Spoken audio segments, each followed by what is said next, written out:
Hello, everyone.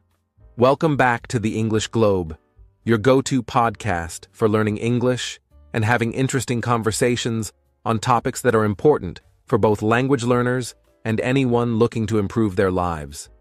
My name is Adam, and I'm so happy you're here with us today. Whether you're listening from home, on your way to work, or relaxing after a long day, we hope this podcast brings you not only a better understanding of English, but also some helpful insights that you can use in your daily life. Hi, Adam, and hello to everyone tuning in. I'm Julia, and just like Adam, I'm thrilled to be here with all of you today. We're excited to talk about something that's really close to many people's hearts: self-confidence. It's a topic that affects us in so many different areas of life, from how we communicate with others to how we feel about ourselves, and even how successful we can be in reaching our personal goals. Absolutely, Julia. Self-confidence is one of those things that almost everyone wants more of, right? It's that feeling inside us that lets us know, I can do this. It gives us the courage to try new things, to speak up when we have something to say, and to keep going even if things don't work out perfectly the first time. But it's not always easy to feel confident, especially when we're stepping into situations that are new or challenging, like learning a new language, for example. That's so true, Adam. Confidence, especially self-confidence, is about trusting ourselves and believing in our own abilities. But a lot of people struggle with it. Maybe they're afraid of making mistakes, or maybe they think they're just not good enough. This feeling can make us hesitate, avoid trying new things, or feel insecure when we really don't need to. Exactly. And in today's world, self-confidence has become more important than ever. We're all connected online. We're more aware of what others are doing, and sometimes that can make us feel like we're not as good as we should be. But here's the thing. Everyone struggles with self-confidence from time to time. Even the people who seem the most confident, whether they're actors, athletes, or leaders, sometimes feel insecure or nervous about themselves. So it's totally normal if you do too. Yes, and that's such a good point, Adam. Today we're going to dive deep into what self-confidence really is, why it matters, and how you, our listeners, can start building it step by step. We'll talk about why confidence isn't something you're simply born with. It's something you can develop just like any other skill. So, if you're feeling shy, nervous, or unsure of yourself, don't worry. These are feelings everyone has, and there are simple ways to work on them. I think a great way to start is by sharing a little story, Julia. I remember when I was in school, I was maybe in my early teens, I was really nervous about speaking in front of my class. It was for a history presentation, and I had practiced so much at home. But when the day came, I felt so scared that my hands were shaking and my heart was racing. I kept thinking, what if I make a mistake? What if everyone laughs at me? It was really hard. Wow, I think that's something a lot of people can relate to, Adam. I remember having similar feelings.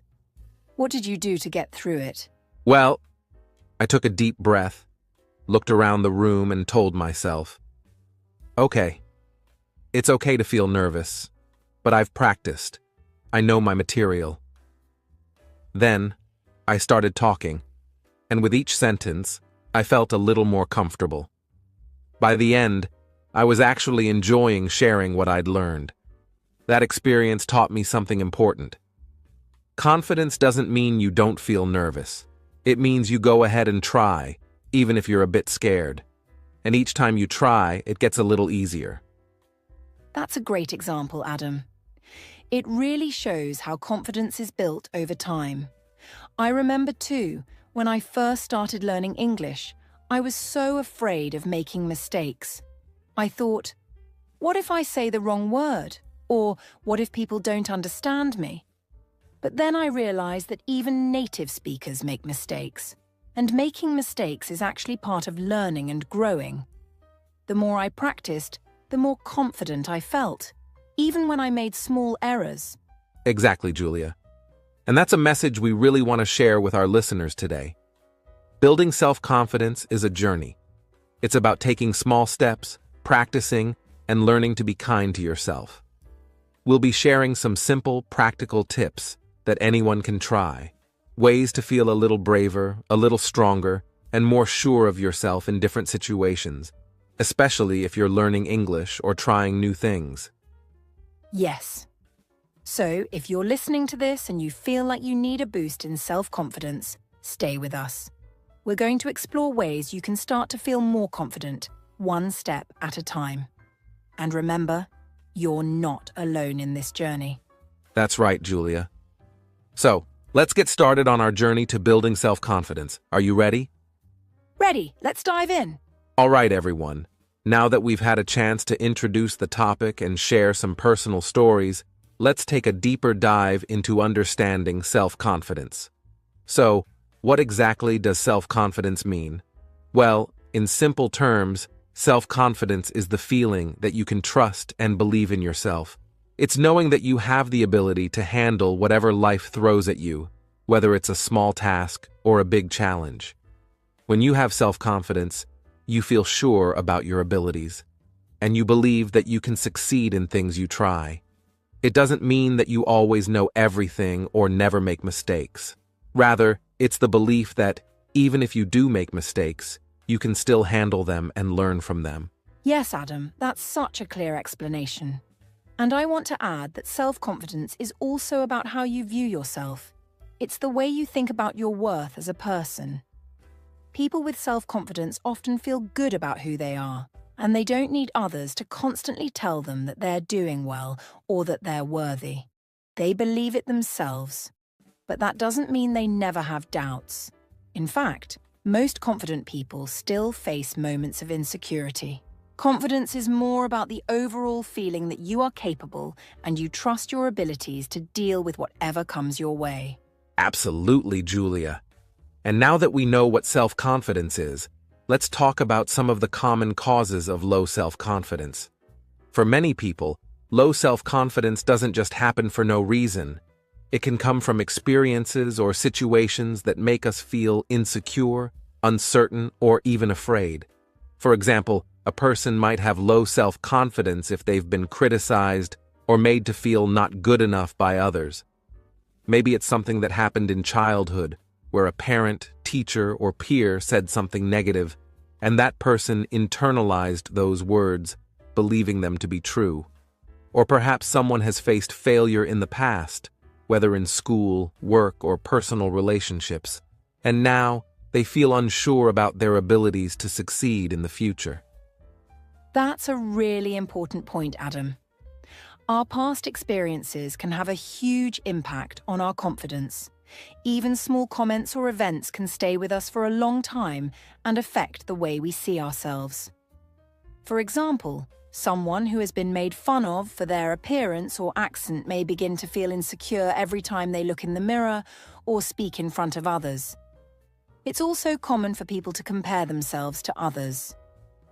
With social media today, it's easy to look at someone else's life and think, why can't I be like them? Why do they have it all together and I don't? These comparisons can make us feel small or like we're falling short, which is a big reason why many people struggle with their confidence. Exactly, Julia. It's so important to remember that everyone's journey is different. But the reality is, even the most successful people have moments of doubt, and that's okay. Another common cause of low self-confidence is fear.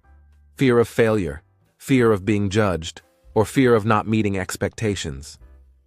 These fears can paralyze us, making us avoid taking risks or trying new things.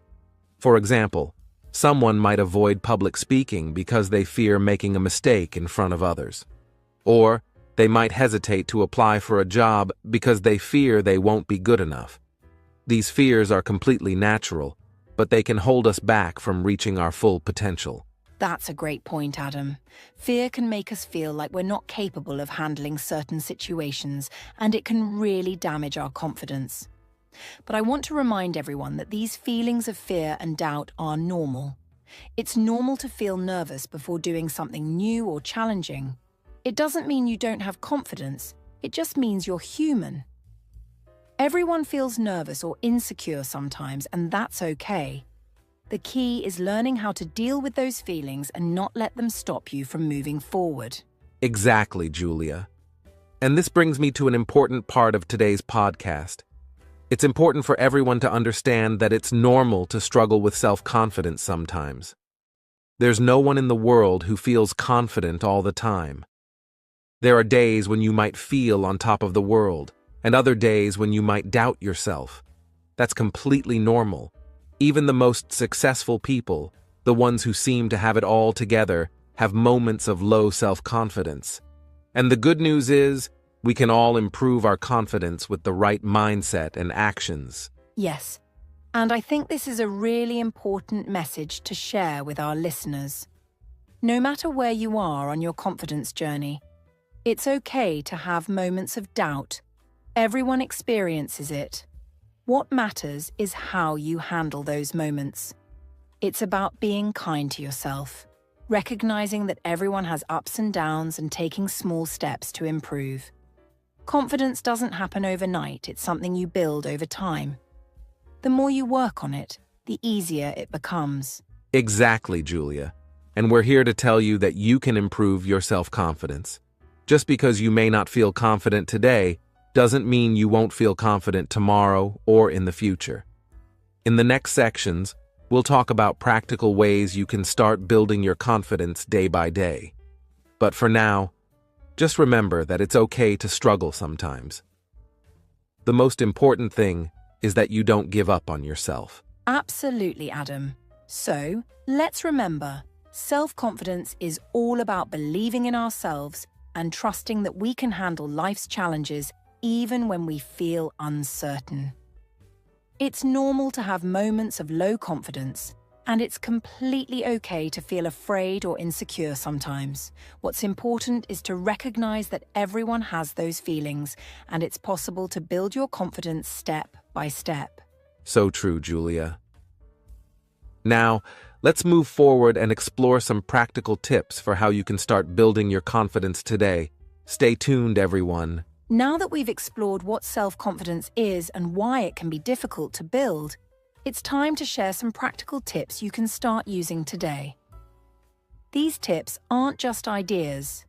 They're actionable steps you can take to start building your self-confidence little by little. We've broken it down into 7 specific tips. Each tip will include examples, exercises, and explanations to help you understand exactly how to apply it to your life. So, let's dive into our first tip. Positive self-talk is a powerful tool for building confidence. It's all about the words you say to yourself in your mind. For many of us, negative thoughts can easily come up, especially when we're feeling nervous or doubtful. We might think things like, "I can't do this," or "I'm not good enough." These thoughts can hold us back and make us feel less confident. Positive self-talk means changing those thoughts to more encouraging ones. Instead of saying, "I can't do this," try saying, "I will do my best, and that's enough." That's right, Adam. And for those of you listening, a good way to practice positive self-talk is to start with simple phrases. For example, you can say to yourself, "I am capable of learning and improving," or "I can handle this situation." Write down a few phrases that make you feel positive and keep them somewhere you can see. You could put them on your phone, on your mirror, or on a sticky note at your desk. Every time you feel nervous or insecure, read these phrases out loud to remind yourself of your strengths. Write down 3 positive affirmations about yourself.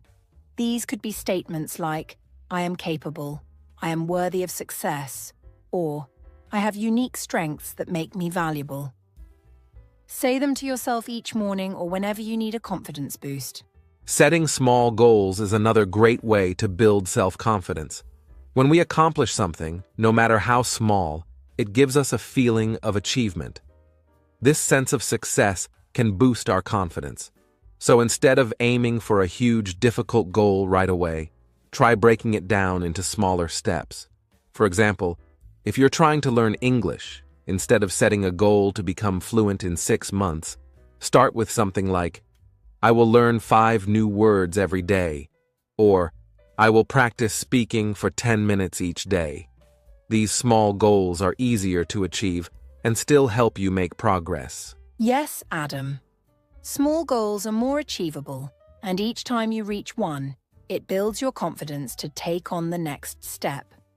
Think about something you want to achieve and ask yourself, what's a small first step I can take toward this goal? It could be something as simple as reading an English article, writing a journal entry in English, or speaking to a friend in English. When you complete these smaller goals, give yourself credit for your hard work. You'll start to see that you can succeed one step at a time. Write down one big goal you have and break it into 3 to 5 smaller steps.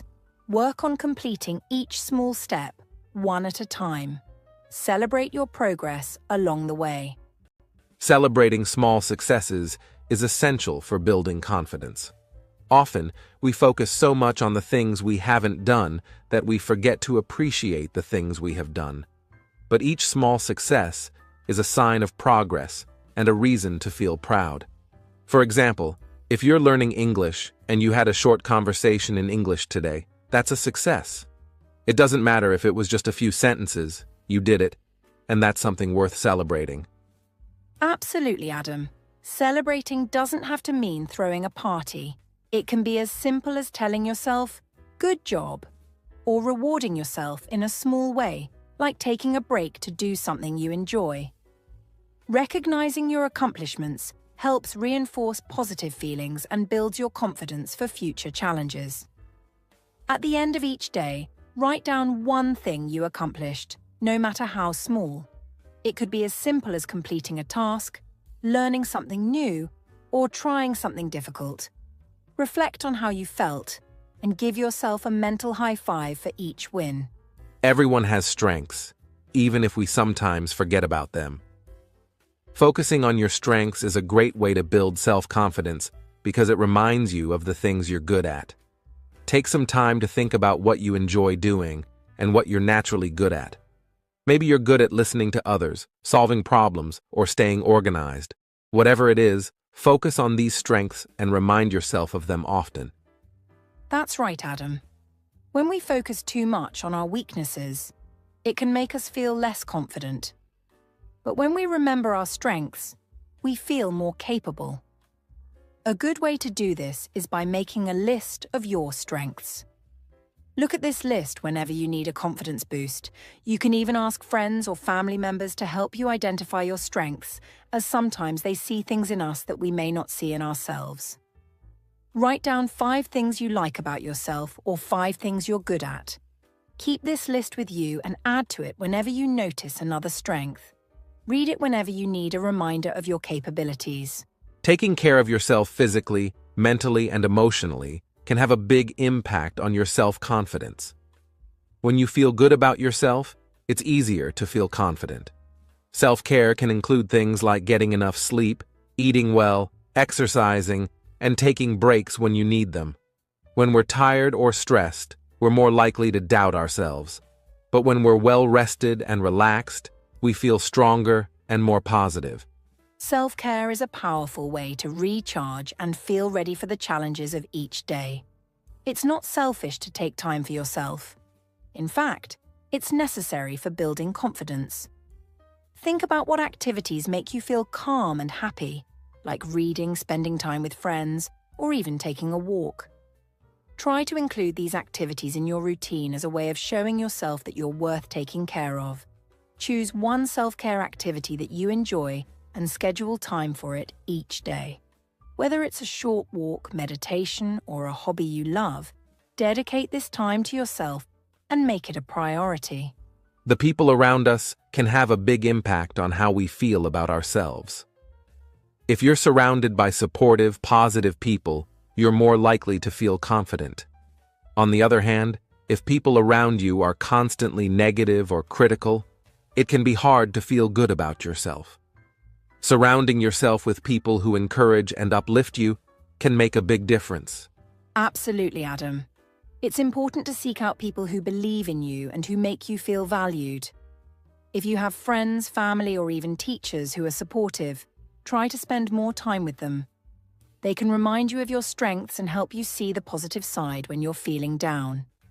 Make a list of 3 people who make you feel good about yourself. Plan to spend more time with them or reach out to them for encouragement when you're feeling unsure. The final tip is to step out of your comfort zone. Growth happens when we challenge ourselves and try new things. It might feel uncomfortable or even a little scary, but taking small risks can help build your confidence. For example, if speaking English in public makes you nervous, try practicing with a friend or recording yourself speaking. Start small, and over time, you'll feel more comfortable. That's right, Adam.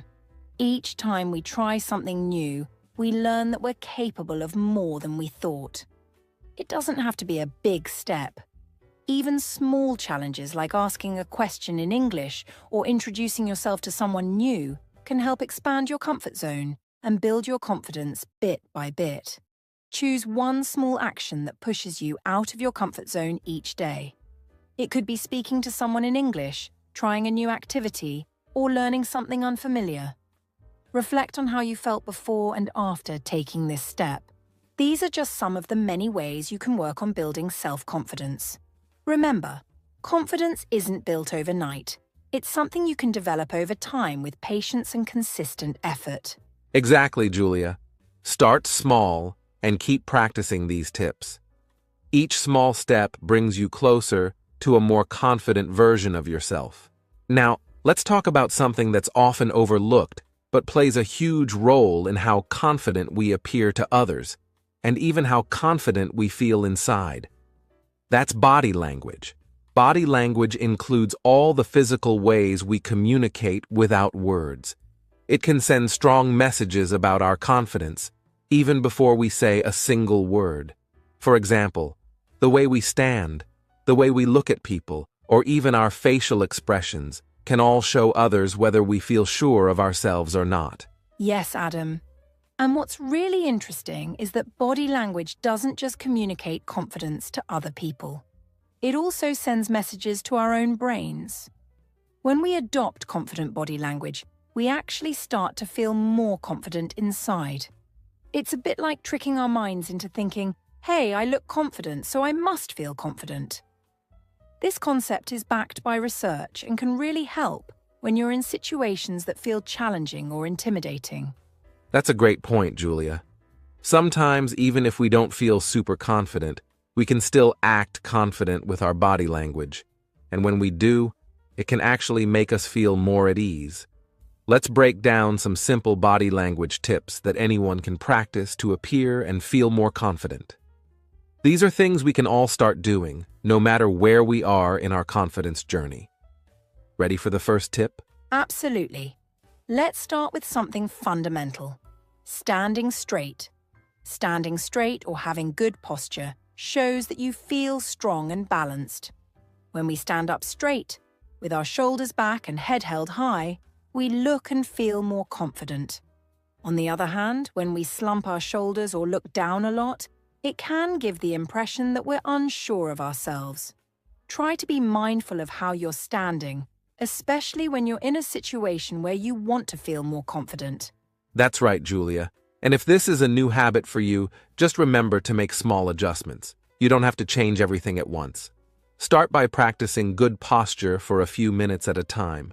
For example, when you're waiting in line or sitting at a desk, notice how your shoulders and back feel. Make small adjustments so you're sitting or standing in a way that feels strong and comfortable.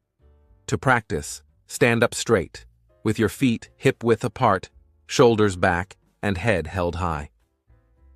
Feel the difference this makes in how you feel. Try to do this for a few minutes each day, and over time, it will feel more natural.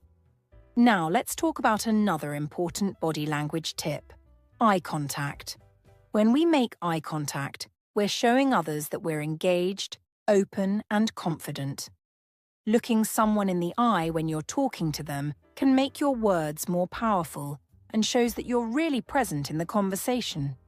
It also makes you appear more trustworthy. On the other hand, if you avoid eye contact, it can make you seem unsure or shy. Yes, and eye contact doesn't mean you have to stare intensely. Just try to look at the person you're talking to for a few seconds at a time. If holding eye contact feels uncomfortable at first, start small. Look into their eyes, then glance away naturally and come back. It's all about finding a rhythm that feels comfortable. And remember, practice makes perfect. If making eye contact is difficult for you, try practicing with a friend or family member. Look at them in the eyes for a few seconds while speaking, then take a break if you need to. You'll get more comfortable over time. That's such a helpful tip, Adam. All right, let's move on to another body language habit that can make a big difference: keeping your hands visible and open. When we feel nervous, we often hide our hands by crossing our arms or putting them in our pockets. But when we keep our hands open and relaxed, it shows that we're calm and approachable. In fact, keeping your hands open when you're talking can make you appear more trustworthy and confident. Yes, and using gestures can also help emphasize your points when you're speaking. For example, if you're explaining something, try using your hands to add a bit of expression to your words. This not only makes you appear more confident, but it also helps people understand what you're saying better. Just keep your gestures natural and avoid crossing your arms or hiding your hands too much. It's amazing how such a small change can make such a big difference. Practice speaking with your hands open and relaxed. When you're talking to someone, try using a few simple gestures to emphasize your points. Notice how it feels, and pay attention to how others respond. And finally, let's talk about smiling. It may seem simple, but smiling can have a huge impact on both how others see us and how we feel. When we smile, we appear more friendly, warm, and approachable. People are often drawn to positive energy, and a smile can create a welcoming atmosphere. And here's the interesting part. Smiling also releases feel-good chemicals in our brain, which can actually help us feel more confident. And finally, let's talk about smiling. It may seem simple, but smiling can have a huge impact on both how others see us and how we feel. When we smile, we appear more friendly, warm, and approachable. People are often drawn to positive energy, and a smile can create a welcoming atmosphere. And here's the interesting part. Smiling also releases feel-good chemicals in our brain, which can actually help us feel more confident. That's such a great point, Julia. Sometimes, just reminding ourselves to smile can shift our entire mood. Smiling, even when you're nervous, can help calm you down and make you feel more grounded. So, the next time you're in a situation where you want to feel more confident, try smiling. Even a small smile can make a difference. Try smiling at yourself in the mirror each morning. It might feel silly at first, but it helps you start the day with a positive mindset. Throughout the day, make it a point to smile whenever you feel nervous or uncertain.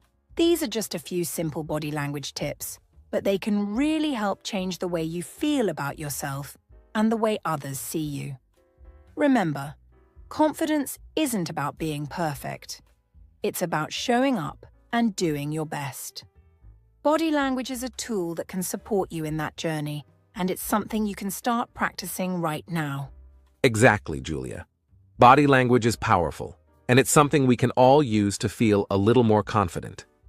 Practice these tips regularly, and over time you'll notice a difference in both how you feel and how people respond to you. That's right, Adam.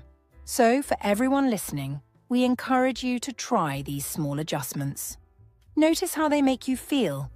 Remember, each step, no matter how small, can bring you closer to the confidence you're aiming for. We'll move on to our final thoughts shortly, but first, let's take a quick break. Stay with us for our wrap-up, where we'll go over a few key takeaways from today's conversation on building confidence. All right, everyone. Now let's get into something that a lot of us struggle with, sometimes without even realizing it: negative self-talk. Negative self-talk is that little voice in our heads that criticizes us, doubts us, or makes us feel less capable. It's the part of our mind that says things like, I'm not good enough, or I always mess things up. These thoughts can pop up unexpectedly and can really hold us back if we're not careful. Yes, Adam. And what's tricky about negative self-talk is that it can become a habit. Sometimes we repeat these negative phrases in our heads so often that we start to believe them, even when they're not true. The good news is that with practice, we can start to recognize these thoughts and replace them with more positive, helpful ones. By doing this, we can slowly build a more supportive inner voice that encourages us instead of bringing us down. Exactly. It's all about becoming aware of the thoughts we have and learning how to challenge them. So let's go through a few simple but powerful techniques that can help us break free from negative self-talk. And don't worry, these are beginner-friendly steps that anyone can try, no matter where you are in your confidence journey. Great. Let's start with the first technique, catching the thought. The first step in overcoming negative self-talk is learning to notice when it happens. We can't change what we don't recognize, so whenever you find yourself thinking, "I'm not good at this," or "I'm going to fail," try to pause and just acknowledge the thought. You don't have to judge it or try to stop it right away. Just notice it. This awareness alone can be powerful because it helps you realize that these thoughts are just thoughts. They're not facts. Throughout the day, practice noticing your thoughts. Whenever a negative thought pops up, say to yourself, "Oh, that's just a thought." This simple step can help you start seeing these thoughts as separate from you rather than as facts. That's a great start, Julia. The next step after noticing the thought is challenging it. When you hear yourself thinking something negative, ask yourself, "Is this really true?" Often, we tell ourselves things that aren't actually based on reality. For example, if you think, "I'm always bad at speaking in front of people," ask yourself if that's really accurate. Have there been times when you did well speaking in front of others? Even if it's just a small moment, finding evidence to the contrary can help weaken that negative belief. Whenever you have a negative thought, try to find at least one piece of evidence that challenges it. For instance, if you think, "I'm not good at anything," remind yourself of something you did well recently. This could be as simple as cooking a nice meal, helping a friend, or completing a task at work. That's such a helpful technique, Adam. Another useful tool is replacing the negative thought with a positive or neutral one. This doesn't mean forcing yourself to be unrealistically positive, but rather finding a balanced statement that is both kind and true. For example, instead of thinking, "I'll never be good at this," try saying, "I'm still learning, and it's okay to make mistakes." This kind of language is supportive and acknowledges your progress, which can help boost your confidence over time. Next time you have a negative thought, see if you can rephrase it into a more supportive statement. Instead of, "I'm terrible at this," try something like, "I'm learning, and that takes time." Practice this until it feels natural. That's a great exercise, Julia. And here's another technique that I personally find helpful: talking to yourself as if you were a friend. Often, we're much harsher on ourselves than we would be on anyone else. Imagine a friend was feeling down or struggling with confidence. What would you say to them? You'd probably be supportive, patient, and encouraging. Try to bring that same kindness to yourself. Instead of thinking, "I'm not smart enough," try saying, "I'm doing my best, and that's all anyone can ask for." I love that approach, Adam. It really helps shift our inner voice to a more compassionate one. And remember, changing our self-talk isn't something that happens overnight. It's like building a new habit. At first, it may feel a bit awkward or forced, but with practice, it becomes more natural. Over time, you'll find that your inner voice becomes a source of strength rather than doubt. That's a really important point, Julia. And one last technique I'd like to add is practicing gratitude. It might sound unrelated, but when we focus on things we're grateful for, it can help reduce the space for negative self-talk. By appreciating our strengths and the positive things in our lives, we naturally shift our mindset to one that's more positive and self-accepting. For instance, you could keep a small journal where you write down 3 things you're grateful for each day. This simple exercise can have a big impact on your overall outlook. Try writing down 3 things you're grateful for every day. They can be big or small. Maybe you're grateful for a nice conversation, a good meal, or simply having the opportunity to learn something new. Over time, this practice can help you develop a more positive mindset. That's such a wonderful exercise, Adam. Gratitude helps us see that there's more to us than just our doubts or fears. It reminds us of our strengths and the good things in our lives. And as we build this habit of recognizing what's positive, it becomes easier to speak kindly to ourselves. Absolutely, Julia. So to everyone listening, remember that overcoming negative self-talk takes time, but it's a journey that's worth it. By becoming aware of our thoughts, challenging them, and replacing them with positive or neutral statements, we can start to build a more supportive inner voice. Each step, no matter how small, can make a difference in how confident we feel. That's right, Adam. And just remember, everyone, confidence isn't about never feeling doubt or fear. It's about learning how to move forward even when those feelings are there. So take it one step at a time, be kind to yourself, and remember that every effort counts. Now let's talk about how all of this ties into real-life situations. We all have moments in life when self-confidence can make a huge difference in how we feel and how we perform. Imagine, for example, you're giving a presentation at work or school. That's a situation where confidence can help you speak clearly, make eye contact with your audience, and express your ideas effectively. If you're lacking confidence, you might feel nervous, forget what you wanted to say, or find it hard to connect with your audience. Right, Adam.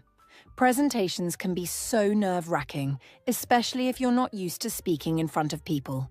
And it's not just formal situations like presentations either. Meeting new people, whether it's in a social setting or a work environment, also requires confidence. If you're at a networking event or a gathering where you don't know many people, having self-confidence can help you start conversations, introduce yourself, and make a good impression. When you feel confident, it's easier to be yourself and show others who you really are. Absolutely, Julia. Another common scenario is job interviews. Job interviews are a place where self-confidence is crucial because you're essentially showcasing your abilities, your experiences, and your personality to a potential employer. If you lack confidence, it might come across as uncertainty, even if you're fully capable. On the other hand, when you go into a job interview with self-assurance, you're able to answer questions more clearly, provide strong examples of your skills, and generally make the interviewer feel confident about hiring you. Yes, job interviews can be tough. And speaking of situations that require confidence, let's also think about everyday conversations. Even something as simple as ordering food at a restaurant or asking for help in a store can feel uncomfortable if you don't have self-confidence. Many people feel shy or unsure in these small interactions, but building confidence can help you approach these moments with ease. That's so true, Julia. Confidence isn't just for big moments. It's valuable in our daily lives too. In fact, small daily interactions can be a great way to practice confidence and gradually build it up over time. Now, to make this discussion even more practical, let's do a little Q&A. Julia, why don't you ask me some questions that our listeners might have about self-confidence? Sure thing, Adam. Here's a question I think a lot of people might wonder about. What if I have to give a presentation and I'm really nervous? How can I appear confident even if I don't feel it inside? That's a great question, Julia, and it's something I think many people can relate to. One of the best things you can do in a situation like this is to practice beforehand. Practicing doesn't just help you remember what you want to say, It also gives you a chance to get comfortable with the content and how you'll present it. The more familiar you are with your material, the more confident you'll feel. And when it comes to appearing confident, even if you're nervous, remember to focus on your body language. Stand up straight, keep your shoulders relaxed, make eye contact with your audience, and take deep breaths. These small physical adjustments can make a big difference in how confident you seem. That's really helpful advice, Adam. Here's another question that I think many listeners might have. What if I'm trying to meet new people, but I always feel shy or afraid that they won't like me? That's a common concern, Julia, and it's normal to feel that way. Meeting new people can feel intimidating, especially if you're not naturally outgoing. A helpful tip is to focus on asking questions. When you're talking to someone new, ask them about themselves, their interests, their hobbies, or even their opinion on a topic. Most people enjoy talking about themselves, and it can take the pressure off you to be the one doing all the talking. Plus, it shows you're interested in getting to know them, which can make them feel good and help create a positive impression. That's a great tip, Adam. Asking questions really helps take the focus off yourself and makes the other person feel valued. Here's another question. What can I do if I have negative thoughts right before a big event or important conversation? I would say the first thing is to acknowledge those thoughts without letting them take over. Instead of trying to ignore them, recognize that they're just thoughts, not facts. You can try reframing them by reminding yourself of past successes or of small achievements. For example, if you're about to give a presentation and you start thinking, "What if I mess up?" You could reframe it to, "I've prepared for this and I'm ready to share what I know." Positive affirmations like this can help ground you and boost your confidence right when you need it most. That's such good advice. Reframing our thoughts can make such a difference, especially in those last few minutes before we face something challenging. And here's a final question I think might be helpful for our listeners. What can I do to keep my self-confidence strong over time, not just in specific situations? That's a wonderful question, Julia, and it's all about making confidence a habit. One effective way to keep building self-confidence over time is by setting small, achievable goals. When you accomplish small goals regularly, you start to build trust in your own abilities. For example, you might set a goal to speak up in meetings at work, or to introduce yourself to one new person every week. Each time you achieve a small goal, it reinforces the belief that you're capable, and that belief will gradually make you feel more confident in larger situations as well. That makes so much sense, Adam. Building confidence is like building any skill. It takes practice, patience, and consistency. And I think our listeners will find these real-life examples and Q&A really practical for their own confidence journeys. I hope so, Julia. Confidence isn't something we're just born with. It's something we can all learn and strengthen with time and effort. For anyone listening, remember that small steps matter, and every bit of progress you make is worth celebrating. So, to wrap up everything we've discussed today, let's go over the key points on building self-confidence. First, we explored what self-confidence is and why it's such an important part of our lives, both in personal and professional settings.